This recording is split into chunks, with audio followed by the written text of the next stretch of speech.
It's a great day to have a great day, y'all. The way God, man. Glory to God. Okay, 3, 2, 1, slate. We are in it. We have crossed the halfway point of the spiritual off season. I'm proud of you. First and foremost, I'm proud of you, homie. We are getting through this. We're in it together. I got you. You got me. We're growing in our spiritual journeys, and it's a beautiful thing. It really is a beautiful thing. So, with all of that, welcome to part 4 of 6 of the spiritual off season. First and foremost, as always, I just want to say thank you. I'm grateful for you. Thank you for being here. Whether you're listening or watching or collecting this as an NFT, I appreciate your time, energy, and attention as we go through this together. I want to keep it real. I'm not a preacher or a minister. You already know that. I'm just a friend, a teammate, if you will, here to remind you of the greatness within you. I know what it's like to feel disconnected, mentally drained, and spiritually off track. But in my search for peace and purpose, I found a practice that kept me grounded and helped me keep my faith strong. That's what this is all about. Today, we're continuing in the conditioning part of our spiritual off season, more specifically, long distance running, aka journaling. We'll learn to stick with a regular practice that builds resilience, gives clarity, and helps keep us anchored in faith. So let's dive into it. In sports, conditioning is about building endurance, resilience, and strength over time, right? It's not a quick fix or something you can do in one session. It's a gradual process of pushing past limits, learning to keep going, and developing the kind of strength that sticks with you. Spiritually, journaling works a lot like conditioning. Writing regularly about our thoughts, prayers, and reflections helps us build a strong foundation of faith. It's a practice that grounds us, keeps us connected to our purpose, and gives us the endurance to face life's ups and downs. I'm curious, how often do you take time to reflect? Daily, weekly, as needed? Let me know. So why conditioning with journaling? Well, here are 3 reasons. Number 1, building endurance and faith. Just like long distance running builds up our stamina, consistent journaling helps us build spiritual endurance. By writing down our thoughts, feelings, and experiences, we're able to look back and see how God's been working in our lives, and that gives us a deeper connection to Him. Number 2, strengthening patience and discipline.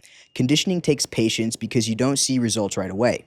Journaling is the same. It's a slow build, reminding us that faith is a journey and that every journal entry is part of our growth. Number 3, gaining insight and clarity.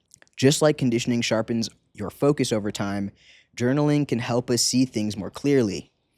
Writing our thoughts can reveal patterns, help us process tough moments, and give us new insight into God's purpose for our lives. All right, so here are 3 ways that you can approach journaling for spiritual conditioning. Number 1, journaling as a reflective practice. Journaling lets us work through our thoughts by putting them on paper. It's a safe, open space where we can be real with ourselves, express doubts, wrestle with fears, and capture gratitude. It helps us understand where we're at and see God's guidance more clearly. If journaling feels like a new thing or unfamiliar, don't worry, it is all good. We got to start somewhere, right? So start small. Jot down a few lines every day or reflect on a verse that speaks to you. Like any conditioning, it's about being consistent, not writing pages and pages and pages. So just a couple of sentences, 1 or 2 things that you're grateful for in that moment, and come back. You can come back to it later throughout the day. Sometimes I'll journal twice a day, 3 times a day.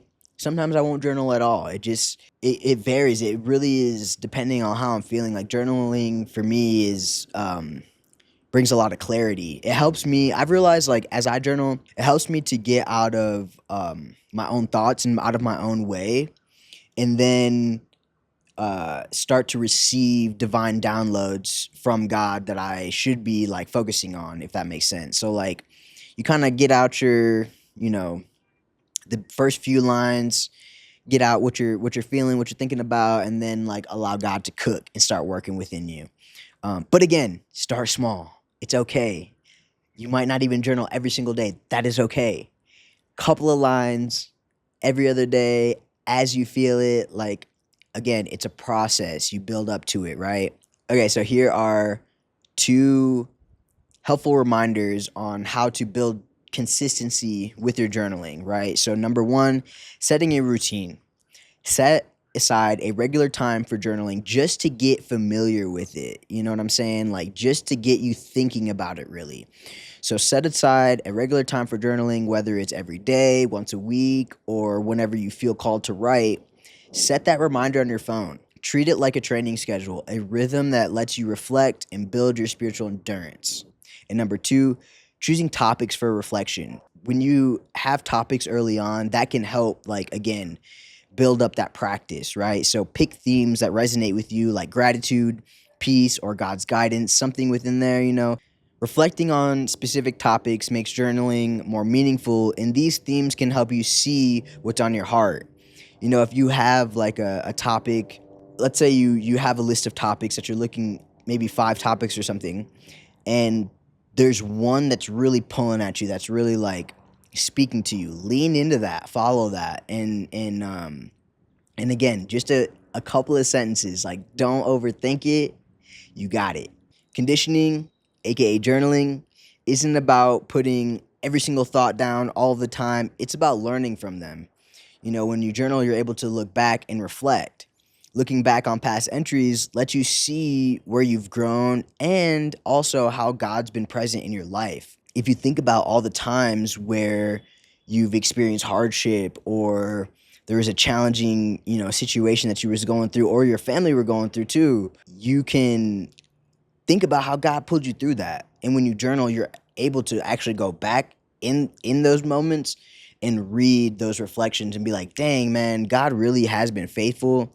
And every time he showed up and brought me through whatever I was going through. Okay, so here are 2 actionable steps to help build up that consistency with journaling. So, number 1, setting a routine. Set aside a regular time for journaling, whether it's each day, once a week, something like that. Set that alarm on your phone just to get you thinking about it, right? So it's less about like, oh, I gotta do this chore. Not, don't think of it as a chore. Like, this is helping you to get in the practice of even just like having journaling in your mind, right? So setting a routine, set that alarm, remind yourself to journal. When I first started journaling 8 years ago, it was really a way to get out of my own head and just kind of get out of, the negative thoughts and disrupt those negative thoughts. It started with gratitude journaling, just a few things a day, expressing what I was grateful for.